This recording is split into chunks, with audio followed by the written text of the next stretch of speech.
angka 34 dari 38, Mas Novel betul banget itu. Merosot 4 poin dan itu kita sebut jeblok.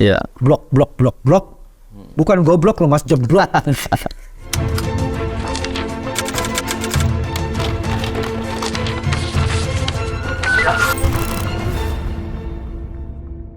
Bismillahirrahmanirrahim. Assalamualaikum warahmatullahi wabarakatuh. Salam integritas anti korupsi. Alhamdulillah hari ini saya akan berbincang dengan Pak BW terkait dengan masalah hal yang sangat menyedihkan Pak BW, yaitu indeks persepsi korupsi kita atau CPI kita merosot tajam 4 poin. Belum pernah terjadi dalam tempo waktu 20 tahun terakhir. Ini yang terbesar, luar biasa. Bahkan terjadi di mendekati tahun-tahun politik nih Pak. Yang mana kondisi-kondisi itu kan banyak pengaruh macam-macam. Yang semestinya ini kondisi yang ini kan jadikan basis kan. Kita berharap di tahun politik kalau turunnya nggak terlalu banyak ini. Ini sebelum masuk tahun politik sudah turun banyak ini. Ini kan jadi keresahan dan kekhawatiran. Karena dampak-dampaknya pasti banyak. Dan yang menarik adalah sebenarnya mengenai indeks persepsi korupsi ini sudah diprediksi oleh banyak orang nih Pak BW. Tentunya dengan adanya pelemahan KPK, pimpinan KPK yang memimpin dengan ugal-ugalan atau banyak masalahnya, tentunya itu semua menjadi yang berkontribusi besar terkait dengan masalah penurunan IPK ini. Dan kalau kita lihat dari masing-masing poin itu pastinya juga berhubungan dengan praktek korupsi. Artinya kalau pemberantasan korupsi itu dilakukan dengan komprehensif, pasti dampaknya akan mendongkrak dari indeks persepsi korupsi itu, walaupun tentunya perlu waktu ya. Tapi saya ingin mendengar atau berdiskusi dengan Pak BW. Saya yakin Pak BW sudah punya banyak catatan-catatan ini mengenai hal seperti ini, dan apalagi ketika Pak BW sebagai pimpinan KPK itu terkait dengan indeks persepsi korupsi kan tentu akan terus dibahas dan diantisipasi gitu kan Pak ya. Gimana Pak BW terkait itu? Mungkin menariknya kita bahas soal indeksnya dulu Mas. Kan indeks itu kan sebenarnya hasil dari 8 komposit survei yang lain itu yang integrasikan. Angka 34 dari 38, Mas Novel betul banget itu. Merosot 4 poin dan itu kita sebut jeblok. Blok. Bukan goblok loh Mas, jeblok. Itu ever nggak pernah terjadi selama ini gitu. Jadi ini prestasi yang yang menyedihkan sekali. Satu itu. Terus kedua, kalau kita lihat rentang kepemerintahan Pak Jokowi itu tahun 2014 pemilihannya, 2015 baru dinilai Mas ya. Setelah 1 tahun kan. 2015 itu angkanya 36 loh Mas. Oh 36? Ya. Periode terakhir Pak SBY 34. Oke. Jadi 2015 itu masih 36 kalau nggak salah ya. Artinya apa? Defisit Mas. Iya. Turun dari start awal. Dari 36 ke 34 itu defisit itu ya. Kalau tadi blok shit. Iya.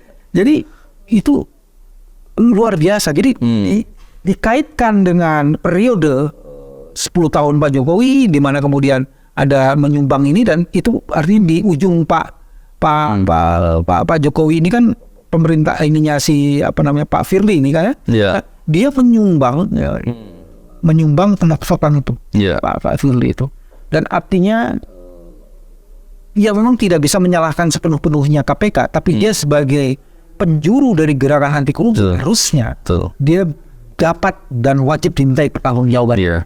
Ini dari sisi itu merosot. Terus dari sisi yang lain, kalau dibandingkan dengan negara lain, masa kita kalah sama tim-tim gitu loh. Jadi, betul. Timor Leste berapa Pak? 4? Iya, 42. Jauh dong Pak. Beda berapa tahun? Beda 8 poin. Jadi kalau sama tim-tim saja kita bertekuk lutut dalam soal CPI, apa yang kau banggakan? Iya. Hai, di sana malah di sana ada lembaga semacam KPK-nya, Pak. Dan belajarnya dari KPK. Kita yang bantu dulu Pak, pendiriannya kita yang bantu. Saya ingat dulu calon pimpinan KPK di TIP itu belajarnya dari KPK. Iya, betul. Ada pada periode saya. Iya. Sekarang dia memimpin jauh lebih hebat ketimbang capaiannya kita. Iya. Nah itu yang menurut saya yang menarik dari awal. Itu bagian pertama. Terus bagian yang keduanya yang mungkin menarik adalah kalau kita kuliti masuk lebih jauh lagi dari 8 komposit itu, Indonesia turun jeblok di 3 angka, 3 parameter survei. Pertama PRS International Country Risk Guide dari 48 ke 35. Jadi ada 14 poin loh. 14 poin Mas. Nah kalau ngelihat itu apa sih itu PRS International Country Risk. PRS itu Political Risk Services. Dari itu ini artinya apa? Yang dilihat itu sebenarnya ada 3 survei yang diperiksa, yaitu soal politik, keuangan, dan investasi. Itu artinya Indonesia itu negara yang resikonya tinggi untuk investasi, untuk pertumbuhan ekonomi dan satu untuk politik. Dan kalau ini dikaitkan dengan foreign direct investment, wajar aja kalau kemudian capital flight-nya terbang semua, karena ini nggak ada lagi masuk direct investment. Siapa mau ini di sini? Jadi sekarang pertanyaan dasarnya nih kalau mau dibalikin kepada struktur pemerintahan, itu Menko kerjaannya apa yang urusan dengan investasi? Itu Menteri Investasi yang bengok-bengok itu apa kaitannya dengan ini? Jangan-jangan nggak sadar, Pak. Ini nggak ada. Makanya kalau itu menarik juga, nanti kita panggil Pak Didu, itu dia bilang bahwa investasi masuk cukup gede. Waktu dalam diskusi itu ini sebenarnya sedang jual negara atau investasi masuk. Jadi jangan melakukan kebohongan-kebohongan yang kasihan masyarakat gitu ya.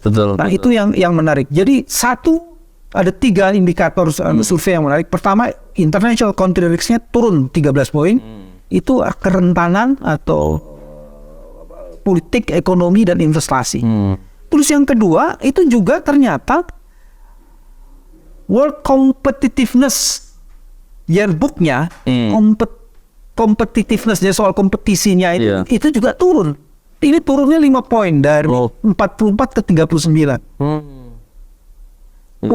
Turun 5 poin. Terus satu lagi yang turun itu adalah cukup banyak juga yang turun itu adalah PERC Asia Risk Guide.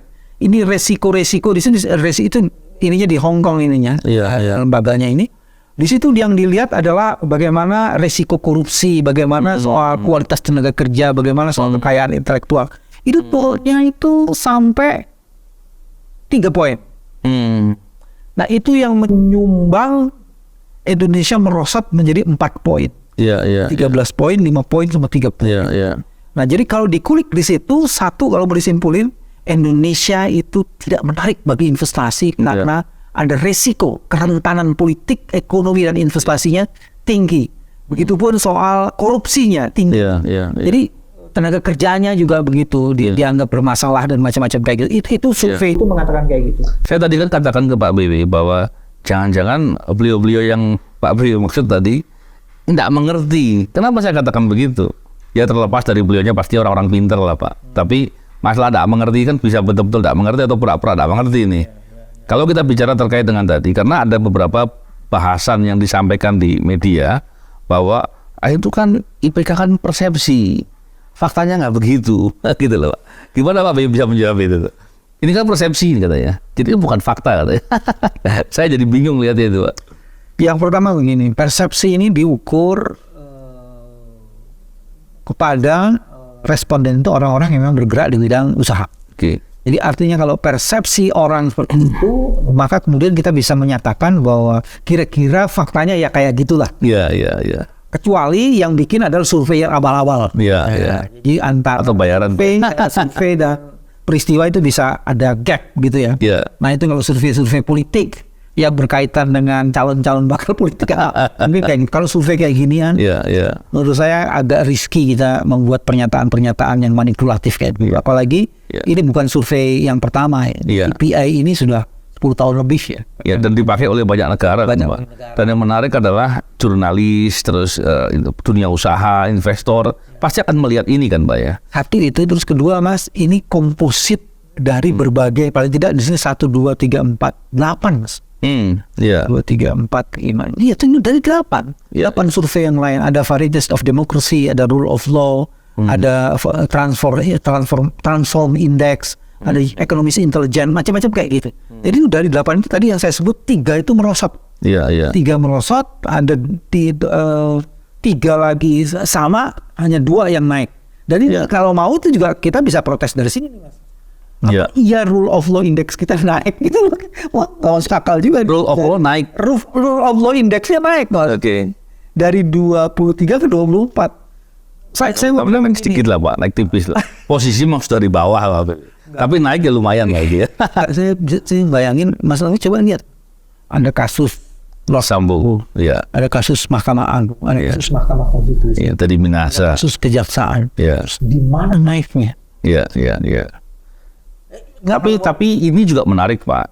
Kenapa? Karena ada yang kemudian membuat persepsi sekali lagi, seolah-olah ya turunnya IPK itu karena Sambo gitu, Pak. Dia kan terjawab bahwa bukan karena Sambo, kan gitu Pak. Mungkin walaupun kemudian Pak BW tanya bagaimana proses penghitungannya kan, apa ukuran yang di sini. Saya kan ngelihat peristiwanya kan begitu banyak yang bertubi-tubi. Tapi jangan-jangan itu peristiwa ketika itu survei sudah terjadi, peristiwa belum terjadi gitu. Jadi betul. Di kepala orang masih. Ada satu pengusaha yang Richard Mille, ada jam tangan itu tuh kayak gitu, kayak gimana? Saya mengatakan CPI yang dibuat oleh Transparency International itu salah satu survei yang dipercaya bisa menggambarkan lebih konkret sesungguhnya yang terjadi dalam satu negara. Saya daripada mempersoalkan survei ini, lebih bagus satu sebenarnya mencari tahu apa sebenarnya yang sedang terjadi, going on, kemudian mengambil langkah-langkah dan meminta orang yang bertanggung jawab untuk take off gitu loh. Keluarlah, kau harus bertanggung jawab. Kalau perlu harakirilah kamu. Inilah saatnya kamu harakiri. Artinya gini Mbak, saya mau kaitkan dengan pemberitaan beberapa waktu yang lalu. Beberapa menteri mengatakan bahwa kalau banyak ditangani kasus korupsi, nanti timbulnya persepsinya jelek buat negara. Terkait IPK kan gitu Pak, terkait dengan investor. Begitu juga dengan kalau banyak OTT, nanti jelek segala macam. Tapi ternyata yang menjadi variabel turunnya IPK anjlok ini kan poin-poinnya tadi yang Mbak Dewi katakan. Lebih banyak kepada masalah ekonomi, masalah kepercayaan dunia internasional atau pelaku usaha terkait dengan politik dan beberapa hal lain lagi. Jadi nggak berhubungan dengan yang dikatakan itu kan gitu Pak Dewi. Stoplah membodohi kita semua. Artinya survei ini tidak melihat berdasarkan berapa jumlah OTT sebenarnya.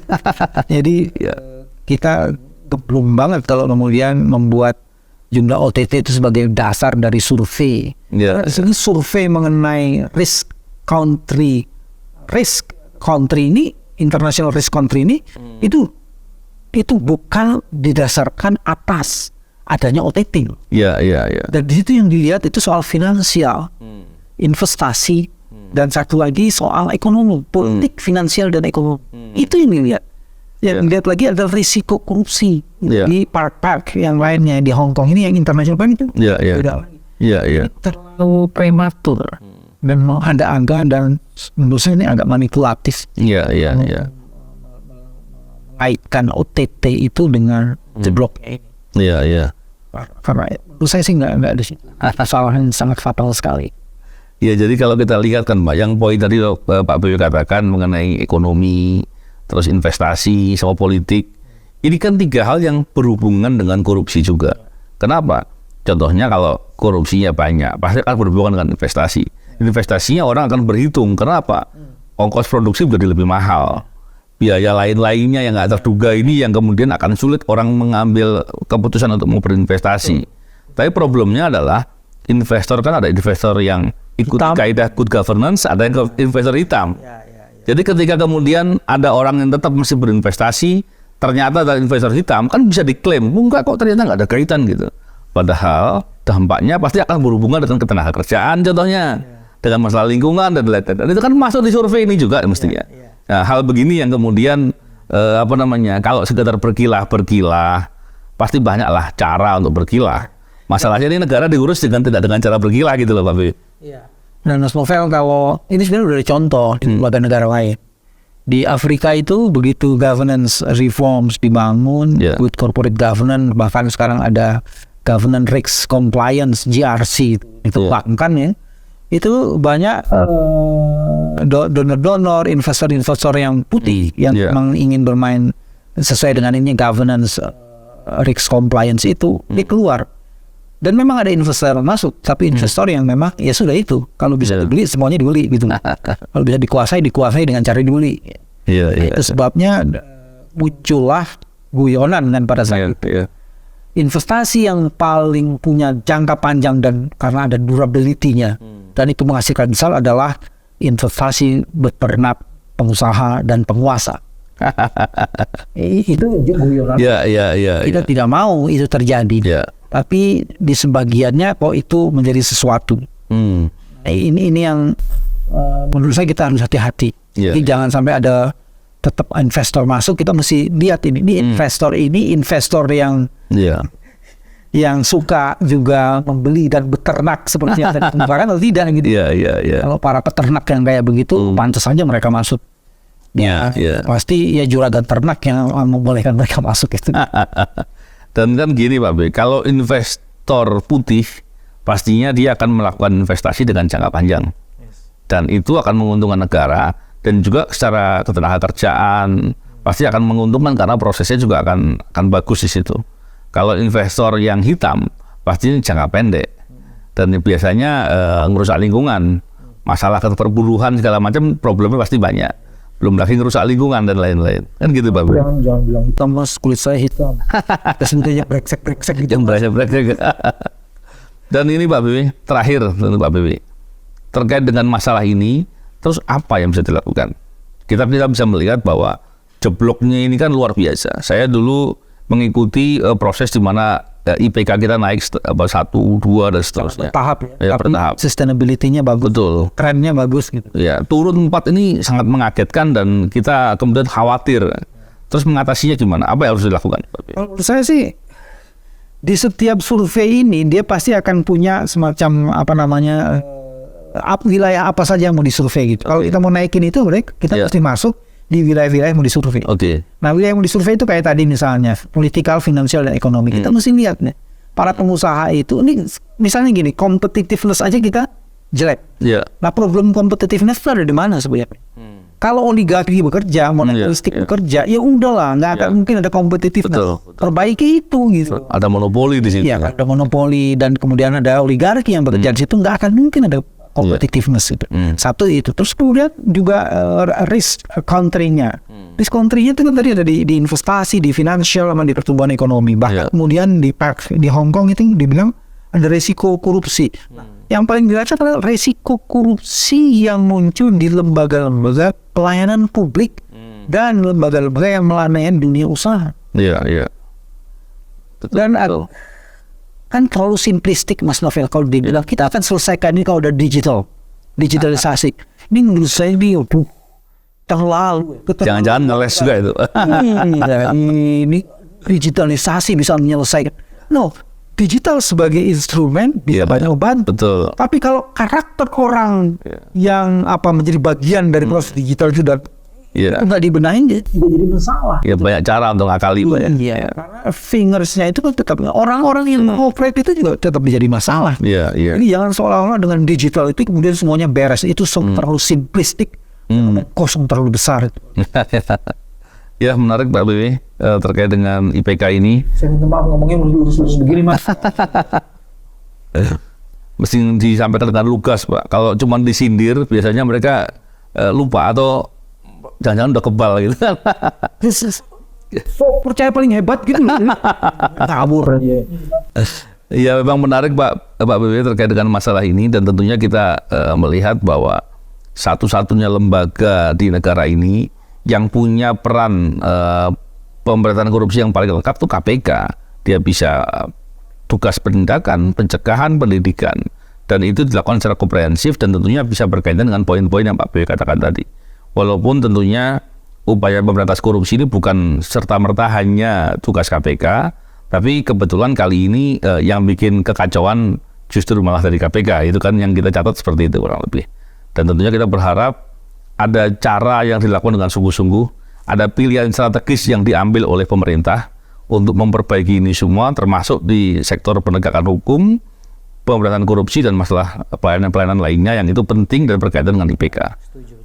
Terima kasih Pak BW, semoga yang kita sampaikan bermanfaat. Salam integritas, anti korupsi.